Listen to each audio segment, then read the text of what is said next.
سوال ہے کہ پھر جاگے گی کیسے، بیدار کیسے ہو، قبول کرنے کی صلاحیت بیدار کیسے ہوگی؟ ہم جب رسول اللہ کا دور دیکھتے ہیں اور نبوت کا آغاز دیکھتے ہیں تو لوگ ایسے ہی لاپرواہ مستیوں میں، موجوں میں، عیاشیوں میں مست و مگن تھے۔ پیغمبر کائنات آئے اور جو لوگوں کو دکھایا پلٹی ہے، کیسے ظلم، زیادتیوں، گمراہیوں اور ناانصافیوں سے نکل کے جب لوگ اللہ کی محبت اور رسول اللہ کی محبت میں آئے تو وہ کیا چیز تھی، کس چیز اور کس بنیاد پہ اتنی تبدیلیاں ہیں، یہ غور کرنے کی ضرورت ہے کہ ہو سکتا ہے مجھ میں سے، آپ میں سے، ہم میں سے کسی کا ضمیر، کسی کا نفس وہ بیدار ہو جائے، کسی کا شیطان وہ مردار ہو جائے اور ہم اللہ کی محبت کو بھی ایسے ہی چاہنے لگ جائیں جیسے دنیا کی محبت میں لگے ہوئے،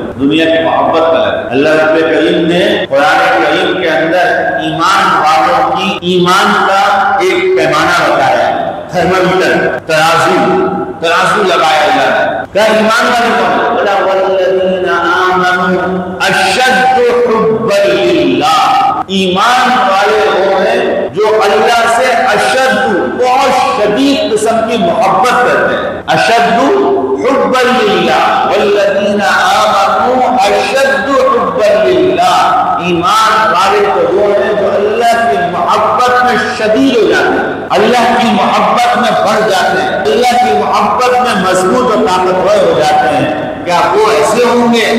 ہم میں سے کتنے، ہر آدمی اپنا خود فیصلہ کرے، نماز کا حال بولا ہر آدمی کو اپنا معلوم ہے، اللہ کے لیے ذکر و اذکار کا حال بولا ہر آدمی کو اپنا معلوم ہے، اللہ کے لیے حلال اور حرام کی تمیز بولا ہر آدمی کو اپنا معلوم ہے، حرام لقمے کون سے ہیں، حلال لقمے کون سے ہیں، ہر آدمی کو معلوم ہے، کون جھوٹ کتنا بولتا ہے، کون غیبت کتنی کرتا ہے، کون ظلم اور زیادتیاں کتنی کرتا ہے، کون ناانصافیاں کتنی کرتا ہے، کون گالیاں کتنی دے، بولا ہر آدمی کو معلوم ہے۔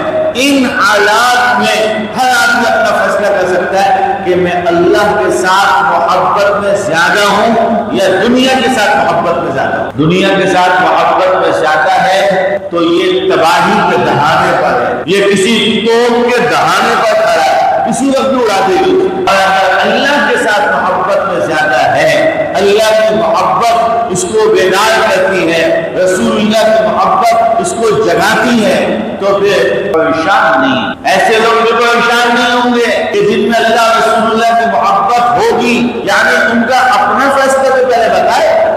کسی بھی عدالت میں کوئی مجرم جائے، کوئی ظالم جائے، کوئی عیاش جائے، کوئی مکار جائے، وہ پہلے ایک اپنی ذات میں فیصلہ لے کے جاتا ہے۔ مجرم اس کو پتا ہوتا ہے کہ میں تو گیا، میری حالت تو خراب ہے۔ ایک مجرم بنا ہوا آدمی ایسا ہوتا ہے جس کو بنا دیا گیا مجرم، وہ کہتا ہے نہیں الحمدللہ کوئی ظلم نہیں کیا، کوئی زیادتی نہیں کی۔ اگر عدالت نے دوسرے کے حق میں فیصلہ دے بھی دیا تب بھی میری عدالت اللہ کی عدالت کتنا مضبوط ہوتا ہے، کتنا مطمئن ہوتا ہے۔ اللہ کی عدالت میں بھی بندے کو یہی کرنا پڑے گا۔